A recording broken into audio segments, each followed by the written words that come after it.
Good morning, my dear students. Now in this video clip, I want to discuss about the second uses of the dimensions.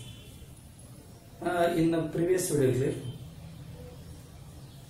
I have already discussed about the first use, that is check the correctness of the given equation dimensionally. The consistency in the dimensions are said to be dimensionally. Now second use is to convert unit of physical quantity from one system to another system of unit.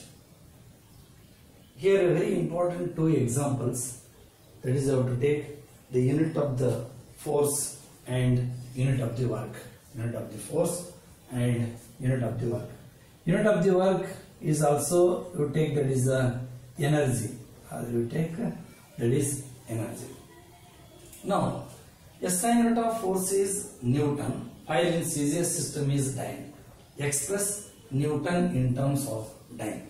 It means 1 Newton is equal to how many times of the dyne, that I have to explain here. First you have to write dimension formula. Dimension formula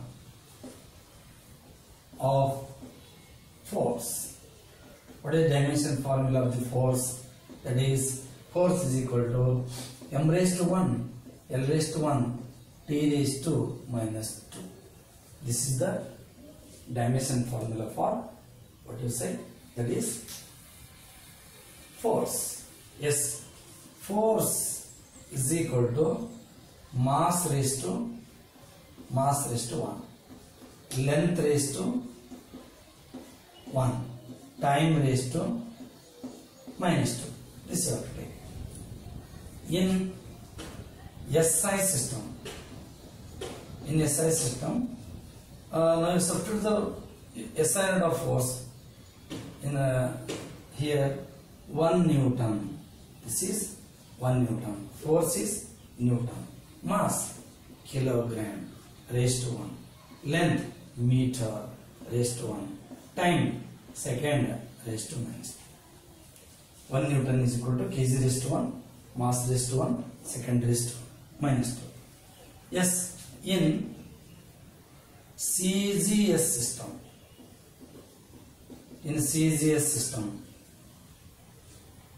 force is measured in dyne in CGS system.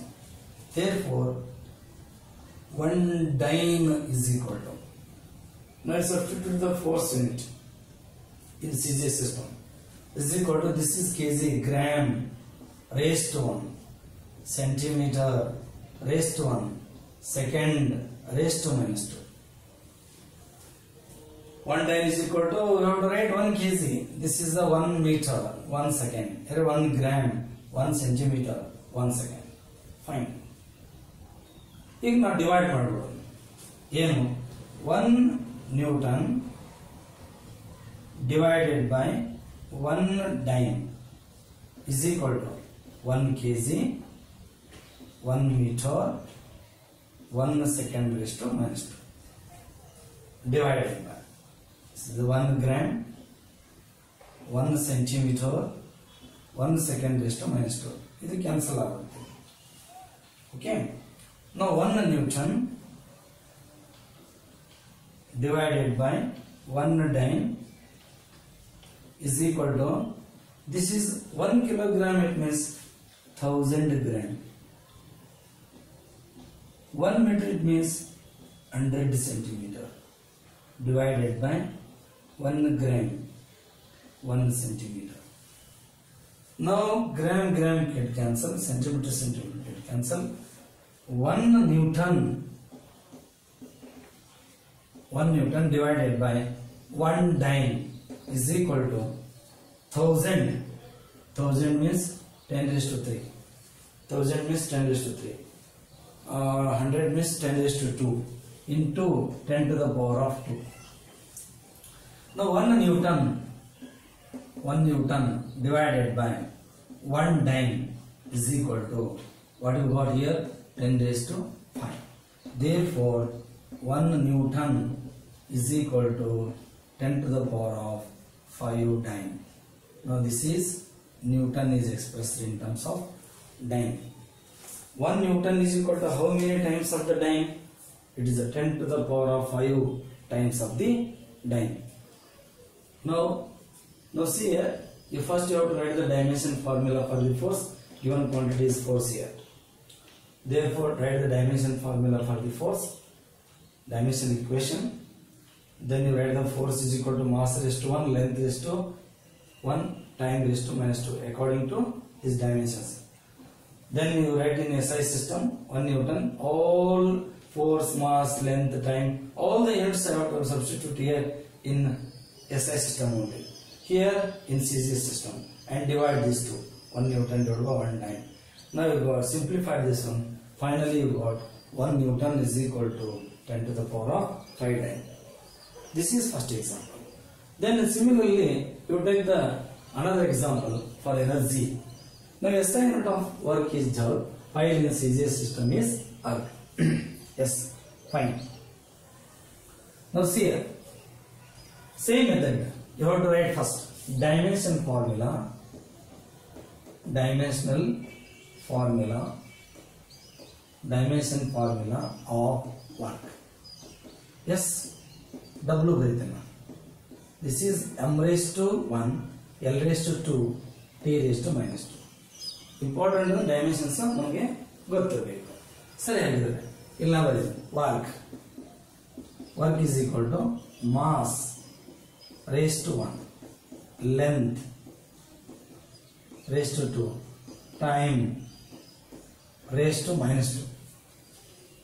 ಆಮೇಲೆ work in SI system. In SI system, you substitute the units here. You substitute the work unit, you substitute the mass unit, length unit, and time unit. Work. This is 1 joule is equal to 1 kg raised to 1. This is 1 meter raised to 2, 1 second raised to -2. ಹೌದಾ? ಇವಾಗಿಲ್ಲ in CGS system. In CGS system of unit, 1 erg, the CGS unit of work is erg. Now energy is also it is measured in erg only. This is the 1 gram raised to 1, 1 centimeter raised to 2, 1 second raised to -2. ಹಾಗಿದ್ರೆ 1 joule divided by 1 erg. ಅವಾಗ ಏನಾಯ್ತು 1000 gram. ಆಮೇಲೆ ಇದು 100 centimeter square, 1 second raised to -2. Yes, this is 1 gram, 1 centimeter square, 1 second raised to -2. ಇದು cancel ಆಯ್ತು. ಇನ್ನಿಲ್ಲಿ ಏನಾಯ್ತು 1 joule divided by 1 erg is equal to,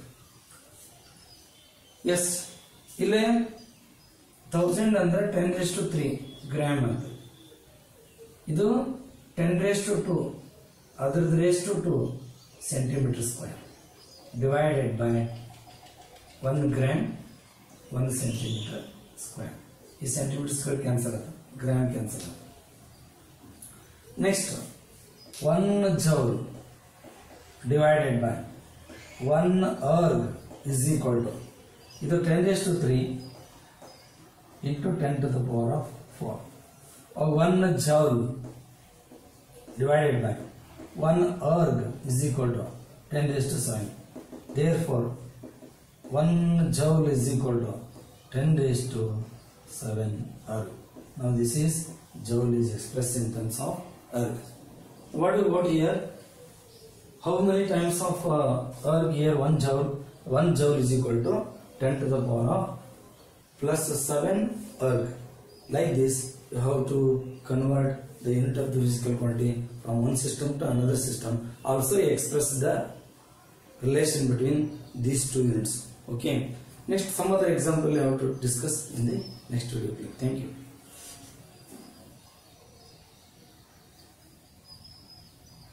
Morning, my dear students. Now I want to discuss in this video clip. I want to discuss about third use of dimensions. There are mainly three uses of the dimensions of the physical quantity in the physics. First one is to check the correctness of the equation dimensionally. It means consistency of the equation dimensionally. Second one is to convert the unit of the physical quantity from one system to another system of unit and express their relation. And third use is deduce the equation of physical quantity with the help of some other physical quantities. ಇಲ್ಲಿ ಕೆಲವೊಂದು limitations ಬರುತ್ತೆ, dimensions limitations. ಆ limitations follow ಮಾಡಲೇಬೇಕು. ಏನ್ limitations? Number, fraction, few mathematic constants they are dimensionless. ಅವಕ್ಕೆ dimensions ಇರಲ್ಲ, ಅವು dimensionless. For example plane angle dimensions ಇರಲ್ಲ, ಬಟ್ ಯೂನಿಟ್ ಇರುತ್ತೆ. ಕೆಲವೊಂದು ಡೈಮೆನ್ಷನ್ ಇರೋದಿಲ್ಲ, ಡೈಮೆನ್ಷನ್ಲೆಸ್ ಮತ್ತೆ ಯೂನಿಟ್ಲೆಸ್ ಕ್ವಾಂಟಿಟಿ. ಕೆಲವು ಲಿಮಿಟೇಷನ್ಸ್ ಎಲ್ಲ ಬರುತ್ತೆ. ಈಗ ಈ ಈಕ್ವೇಷನ್ಗೆ one of the limitations, the given equation should be in the product form. Right hand side ಬರ್ತದಲ್ಲ, ಅದು ಪ್ರಾಡಕ್ಟ್ ಫಾರ್ಮ್ ಇದ್ರೆ ಮಾತ್ರ ನಮ್ಗೆ ಏನ್ ಮಾಡ್ಲಿಕ್ಕೆ ಬರ್ತೈತಿ, ಡೆಡಿಸ್ ಮಾಡ್ಲಿಕ್ಕೆ ಬರ್ತೈತಿ. ಫಾರ್ ಎಕ್ಸಾಂಪಲ್ ಎಡಿಷನ್, ಸಬ್ಸ್ಟ್ರಾಕ್ಷನ್ ಇದ್ರೆ ಬರಲ್ಲ. Division in the case of negative indices ತೊಗೊಂಡ್ರದು ಏನಾಗತ್ತೆ ಹೇಳ್ರಿ, ಮಲ್ಟಿಪ್ಲಿಕೇಶನ್ ಆಗುತ್ತೆ. ಎಡಿಷನ್ ಮತ್ತು ಸಬ್ಸ್ಟ್ರಾಕ್ಷನ್ ಇದ್ರೆ ಅಂತ ಈಕ್ವೇಷನ್ ಕಂಡುಹಿಡಿಯಕ್ಕೆ ಬರಲ್ಲ.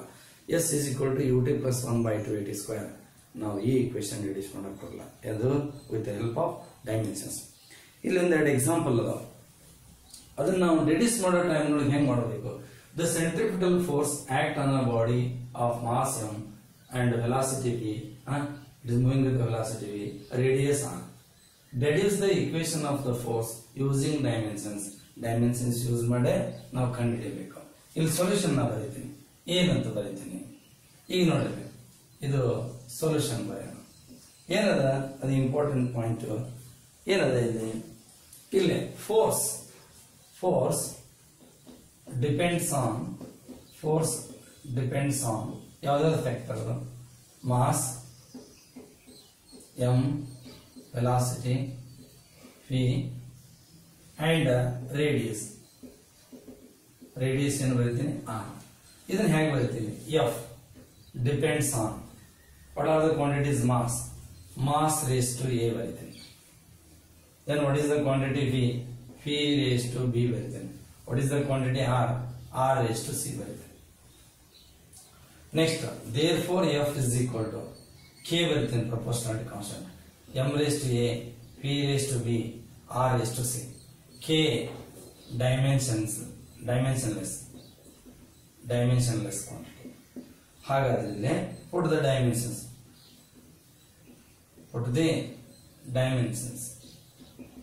ಎಲ್ಲದಕ್ಕೂ first force dimensions m raised to 1, l raised to 1, t raised to -2 force m raised to 0, l raised to 0, t raised to 0. Next mass ಏನ್ ಬರೀತೀವಿ, m raised to 1, l raised to 0, t raised to 0, raised to a. ಇನ್ನು velocity ಏನ್ ಬರೀತೀವಿ, m raised to 0, l raised to 1, t raised to -1, raised to b. Length radius m raised to 0, l raised to 1, t raised to 0, raised to c. ಏನಾದ್ರು ನೋಡಿದ್ರು, m raised to ಇದು 1 ಆದ್ರು, l raised to 1, t raised to -2. ಇದನ್ನ equation 1 ಅಂತ ಬರ್ಕೊಂಡಿರ್ತೇನೆ ಇದು. ಆಮೇಲೆ is equal to m raised to 0 ಆದ್ರು, l raised to 0, t raised to 0. ಇದು m raised to a ಆಗುತ್ತೆ, l raised to 0 ಬರುತ್ತೆ, t raised to 0 ಬರುತ್ತೆ. ಇದು m raised to 0 ಬರುತ್ತೆ, l raised to b, t raised to -b ಆಗುತ್ತೆ. ಇದು m raised to 0, l raised to c, t raised to 0. ಹೌದಾ? ಹಾಗಾದ್ರೆ next ನೋಡಿ, m raised to 1, l raised to 1, t raised to -2 is equal to m raised to 0 plus a plus 0 plus 0 ಅಂದ್ರೆ m raised to a ಉಳಿತು. l raised to powers ನೋಡ್ರಿ, a plus b plus c, a plus b plus c, a plus b plus c, ಹೌದಾ? l raised to, sorry, this is 0. This is 0. 0 is nothing but what? L raised to 0 plus 0 plus b plus c. Only b plus c. Fine. Okay. T raised to 0 plus 0 minus b only. Minus b. Equation number 2. Equate the powers. Equate the powers of m, l and t on both sides. A ಇದ್ದಲ್ಲಿ ಒಂದ factor ತಗೊಳ್ರಿ. A ಇದ್ದಲ್ಲಿ ಏನದ 1. A ಇದ್ದಲ್ಲಿ 1. ಆಮೇಲೆ minus B ಇದ್ದಲ್ಲಿ ಏನದ -2 ಒಂದೊಂದು ಇದ್ದದ್ದು ತಗೊಂತಾನೆ. therefore b is equal to ಏನಾದ್ರು 2 ಆಗುತ್ತೆ. ಸಿ ನೋಡೋಣ, ಇನ್ನೊಂದು ಪಾಯಿಂಟ್ ಉಳಿತು. A ಗೊತ್ತಾಯ್ತು, B ಗೊತ್ತಾಯ್ತು, A ಗೊತ್ತಾಯ್ತು, B ಗೊತ್ತಾಯ್ತು. B plus C, B plus C ಏನದ ಇಲ್ಲಿ 1 ಅದ, 1 ಅದ. ಹಾಗಾದ್ರೆ C is equal to ಏನಾಯ್ತು, ಈ ಕಡೆ ತಗೊಂಡ್ರ B minus 1 ಅಂತ. ಏನಾಯ್ತು, B minus 1 ಅಂತ. ಹಾಗಾದ್ರೆ C is equal to B minus 1 ಅಂದ್ರೆ ಎಷ್ಟಾಗತಿ, 2 minus 1. C is equal to ಎಷ್ಟಾಗ್ತದೆ ಅಂದ್ರೆ is equal to 1, C equal to 1. ನಾವು ಪವರ್ A ಗೊತ್ತಾಯ್ತು, B ಗೊತ್ತಾಯ್ತು, C ಗೊತ್ತಾಯ್ತು. ಅವನ್ನ ಇಲ್ಲಿ ಬರೀತೀನಿ. Equation number 1 becomes F is equal to K ಹಂಗೆ ಇರಲಿದೆ. M raised to A ಅಂದ್ರೆ 1, B raised to B ಅಂದ್ರೆ 2, C raised to ಎಲ್ಲ B plus C is equal to 1, C is equal to I think 1 minus B, sorry, 1 minus B ಅಂದ್ರೆ 1 minus 2, your answer is -1. Yes, fine, -1. B plus C is equal to 1, but C is equal to 1 minus B. Yes, C raised to -1. ಇವಾಗ ಏನಾಗುತ್ತೆ, F is equal to K ಬರೀತೀವಿ, M raised to 1, V raised to 2, ಇದನ್ನು divided by C ಬರೋದು. This is the expression for the force. So this is equation number 3. Actually K 1 ಅದ, ಅದಕ್ಕೆ equation ಏನು ಬರುತ್ತೆ force ಅಂತ ಹೇಳ್ರಿ, mv square by r. This is expression for centripetal force. But K ಏನಿದೆ ಅಂತ ಇಲ್ಲಿ ಏನಾಗೋಲ್ಲ ಹೇಳ್ರಿ, ನಮಗ ಗೊತ್ತಾಗೋದಿಲ್ಲ. K ಏನೈತಿ ಅಂತ ಗೊತ್ತಾಗಲ್ಲ. ಹಾಗಾದ್ರೆ ಟೈಮ್ ಪೀರಿಯಡ್ ಇಲ್ಲ expression. Time period T of the simple pendulum depends on length, acceleration due to gravity G. Deduce the equation of time period using dimensions. ಇಲ್ಲಿ ನೋಡಿ, time period depends on, what are the factors you have to write? Depends on length and acceleration due to gravity ಅಂದ್ರೆ acceleration ಅಂದ್ರೆ T proportional to L raised to A ಆಮೇಲೆ G raised to B, ಎರಡ factors ಅವು. T is equal to K L raised to A G raised to B. Equation number 1. Put the dimensions. Time period M raised to 0, L raised to 0, T raised to 1. ಅದು time period, time is. In dimensionless, this is K dimensionless. M raised to 0, L raised to 0, T raised to 0. In length, M raised to 0, L raised to 1, T raised to 0, whole raised to A. In acceleration due to gravity, that is M raised to 0, L raised to 1, T raised to -2, raised to B. ಹಾಗಿದ್ರೆ ಇದೇನಾಯ್ತು, M raised to 0, L raised to 0, T raised to 1. ಇದು M raised to 0, L raised to 0, T raised to 0. ಇದು M raised to 0, L raised to A, T raised to 0. ಇದು M raised to 0, L raised to B, T raised to -2B. ಒಂದು ರೇಸ್ಟ್ ಮಾಡಿದ್ರೆ -2B ಆಗುತ್ತೆ, 2 raised to B ಆಗಲ್ಲ. Now this is M raised to 0, L raised to 0, T raised to 1. Next m raised to 0 plus 0 plus 0, 0 only. ಹೌದಾ? Next l raised to a plus b, a plus b, t raised to 0 plus 0 minus, only minus 2b. Equation number 2. Equate the powers of